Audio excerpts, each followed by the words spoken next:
This is one of the most random collections of TV on DVD releases I've seen in quite some time, but this is what comes across my desk, so I present it to you basically as I get it.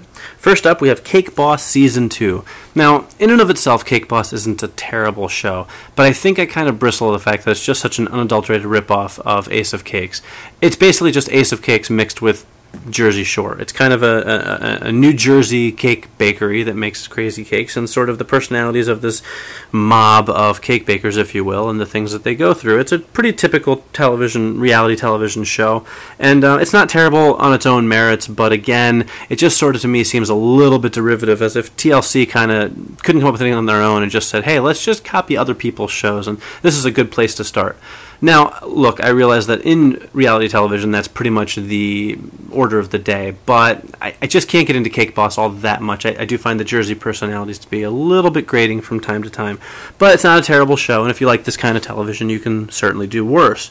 The Cake Boss Season 2 is a 2-disc release filled with a good number of episodes and some extra features. Basically, they all relate to the Sauce Boss, though, not the Cake Boss. So you get a whole bunch of short clips of the Sauce Boss going at it, making all sorts of pasta dishes, but there are no extra features relating to the actual Cake Boss show, so I think some fans will be disappointed by that.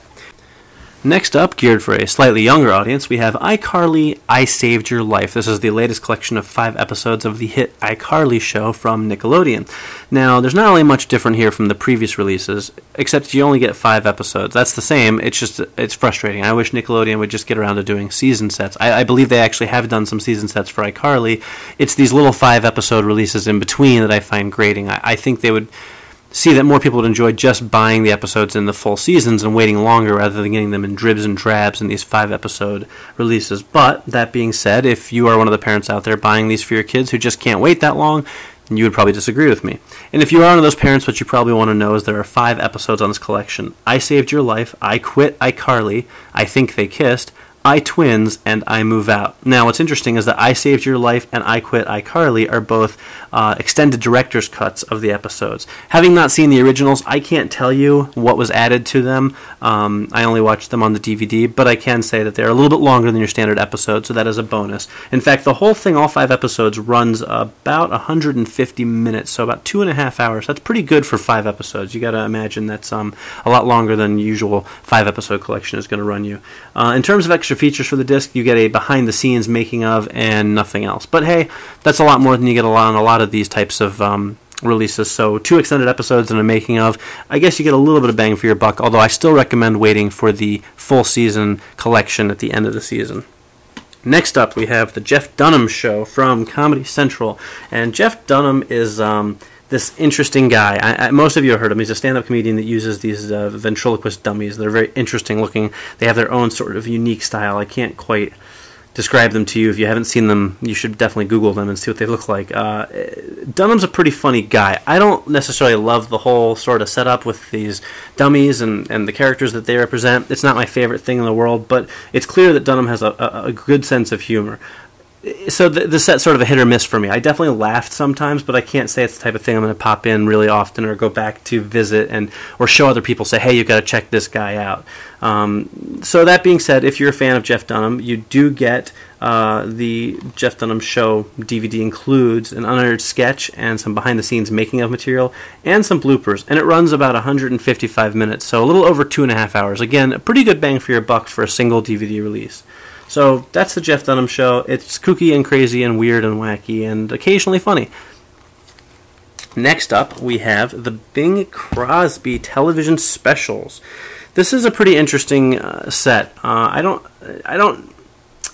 know as much about Bing Crosby as some people I'm sure do. I always liked him when I was younger, especially on getting into old movies, and I really enjoyed watching some classic Hollywood stuff. And of course, Bing Crosby is one of those classic crooners. But apparently, he starred in a number of television specials from the years 1954 to 1977. Apparently, according to this book, he starred in 30 of them, which is pretty crazy. They were all highly rated, and they sort of included a lot of top stars of the day. And this is a 2-disc set that collects 6 different episodes. Now, there doesn't seem to be any rhyme or reason to the episodes that they picked.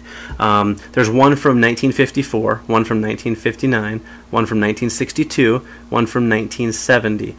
They all sort of, are randomly picked, and what you see Jack Benny, Frank Sinatra, Louis Armstrong, Bob Hope, Gary Crosby, the Smothers Brothers, Dean Martin, Bernadette Peters, and Flip Wilson as guest stars.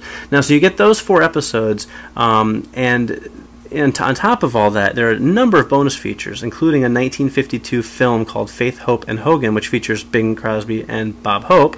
And it's from the Christopher's television series, which I'll be honest with you, a lot of the stuff is before my time. I don't know much about it.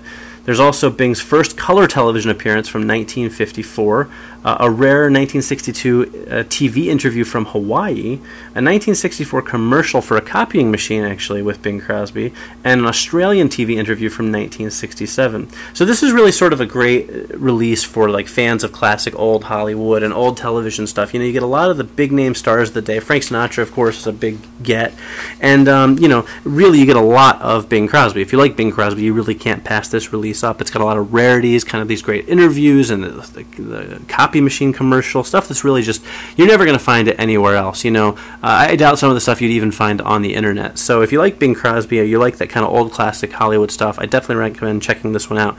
You do get about 4 hours worth of material on the entire 2-disc set, so that's pretty good. Next and finally, we have 2 releases from the BBC, and most of you know by now I'm a huge BBC fan, so I'm always eagerly anticipating new material from them. The first one is In the Footsteps of Alexander the Great, which is really a fantastic documentary from award-winning documentarian Michael Wood. And basically what he does is he tries to recreate the entire 2,000-mile, 16-country journey of Alexander the Great. He basically travels everywhere Alexander the Great went, to all the countries that he conquered, and visits them and talks to historians and people in the areas and sort of captures what this journey might have been like all those years ago. He really goes to some interesting places too. I'm talking like Afghanistan, Iran, places in the middle of a war sometimes, and that does come into play. This is not like just a documentary of a guy with a bunch of cameras wandering around looking happy and chipper. There's some actual situations where things get a little bit hairy here. It really is just unlike anything else you've ever seen. And if you like any kind of history, or you're a fan of Alexander the Great, for some reason you find him an intriguing historical figure, you definitely want to check this one out. It runs, like I said, about 4 hours, and their extra features include an interview with Michael Wood, and a feature called Alexander's Greatest Battle. And in the words of the DVD case, what it says is, Michael Wood travels through Syria and Iraq to uncover the story of Alexander's decisive battle against the might of the Persian Empire in 331 BC. Compelling stuff. Definitely worth taking a look at. That's a 2-disc set to fit that whole documentary on there. Finally, we have another 2-disc set that is Waiting for God Season 5. And this is a British comedy about, retirees at a retirement village and kind of their final years. And it's interesting stuff. It's funny, but it's very British. And while I love the BBC's TV, I'm a big fan of their output. A lot of their dramatic shows like Survivors and Torchwood and MI5 and Hustle. Their comedies aren't always a big hit with me. I can appreciate the British sense of humor, but I can't say it always really gets me to where I want to be. Waiting for God is a lot of fun, but it doesn't quite resonate with me. Maybe it's because I'm not near retirement age yet. I don't know. I know it's a very popular show, and I think there is certainly an audience out there for it. I just don't think that I happen to be in that audience. That being said, you do get 8 episodes over the 2 discs, but no extra features, unfortunately. Again, running about 4 hours total. So, fans of the show, it's nice to have it on DVD, but if you're just looking to get into it for the first time, you probably want to start at the beginning instead of jumping in at Season 5. Not that you can't follow what's going on, because you can, but I don't know that you're going to appreciate it as much as if you watch it from the early episodes.